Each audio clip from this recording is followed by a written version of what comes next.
भगवान श्री कृष्ण ने कैसे तोड़ा सत्यभामा के रूप का घमंड। श्री कृष्ण भगवान द्वारका में रानी सत्यभामा के साथ सिंहासन पर विराजमान थे। निकट ही गरुड़ और सुदर्शन चक्र भी बैठे हुए थे। तीनों के चेहरे पर दिव्य तेज झलक रहा था। बातों ही बातों में रानी सत्यभामा ने श्री कृष्ण से पूछा कि हे प्रभु, आपने त्रेता युग में राम के रूप में अवतार लिया था। सीता आपकी पत्नी थी, क्या वह मुझसे भी सुंदर थी? द्वारकाधीश समझ गए कि सत्यभामा को अपने रूप का अभिमान हो गया है। तभी गरुड़ ने कहा कि भगवान, क्या दुनिया में मुझसे भी ज़्यादा तेज गति से कोई उड़ सकता है? इधर सुदर्शन चक्र से भी रहा नहीं गया और वे भी कह उठे कि भगवान, मैंने बड़े बड़े युद्धों में आपको विजय श्री दिलवाई है। क्या संसार में मुझसे भी शक्तिशाली कोई है? भगवान मन ही मन मुस्कुरा रहे थे। वे जान रहे थे कि उनके इन भक्तों को अहंकार हो गया है और इनका अहंकार नष्ट करने का समय आ गया है। ऐसा सोचकर उन्होंने गरुड़ से कहा कि हे गरुड़, तुम हनुमान के पास जाओ और कहना कि भगवान राम माता सीता के साथ उनकी प्रतीक्षा कर रहे हैं। गरुड़ भगवान की आज्ञा लेकर हनुमान को लाने चले गए।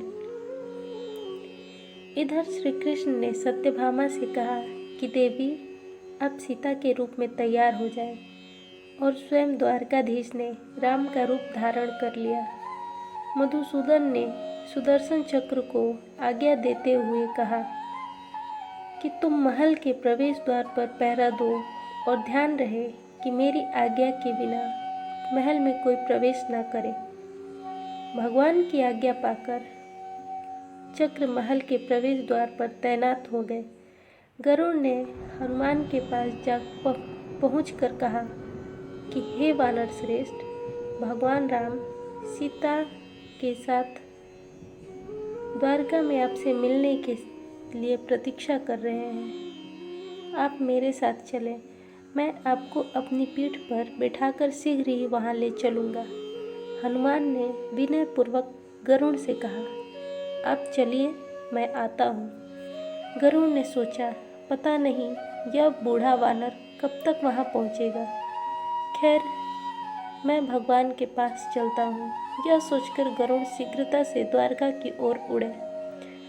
पर यह क्या, महल में पहुंचकर गरुड़ देखते हैं कि हनुमान तो उनसे पहले ही महल में प्रभु के सामने बैठे हैं। गरुड़ का सिर लज्जा से झुक गया। तभी श्री राम ने हनुमान से कहा, पवन पुत्र, तुम बिना आज्ञा के महल में कैसे प्रवेश कर गए? क्या तुम्हें किसी ने प्रवेश द्वार पर रोका नहीं? हनुमान ने हाथ जोड़ते हुए सिर झुकाकर अपने मुंह से सुदर्शन चक्र को निकालकर प्रभु के सामने रख दिया।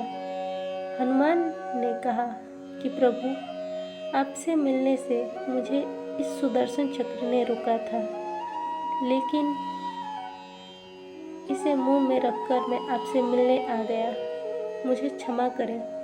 भगवान मन ही मन मुस्कुराने लगे।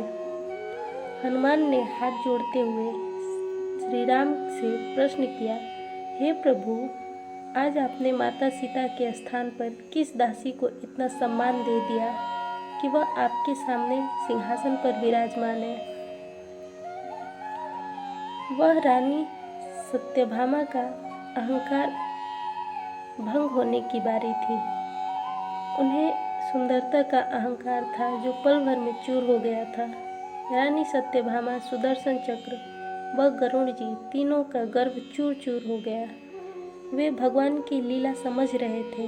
तीनों की आंखों में आंसू आ गए और वे भगवान के चरणों में झुक गए। अद्भुत लीला है कि भगवान अपने भक्तों को अपने भक्त के द्वारा ही उनके अहंकार को दूर कर दिया। साथ जीवन में कभी अहंकार नहीं करना चाहिए। जरूरी नहीं कि आज जो आपके पास है वह कल भी होगा। अपने अंदर जरा भी अगर अहंकार आने लगे तो स्वयं ठाकुर जी हमसे दूर हो जाते हैं। भगवान को निस्वार्थ भक्तों की ही ज़रूरत है, अहंकारी भक्तों की नहीं। वीडियो पसंद आए तो लाइक करें और मेरे चैनल को सब्सक्राइब करें। धन्यवाद।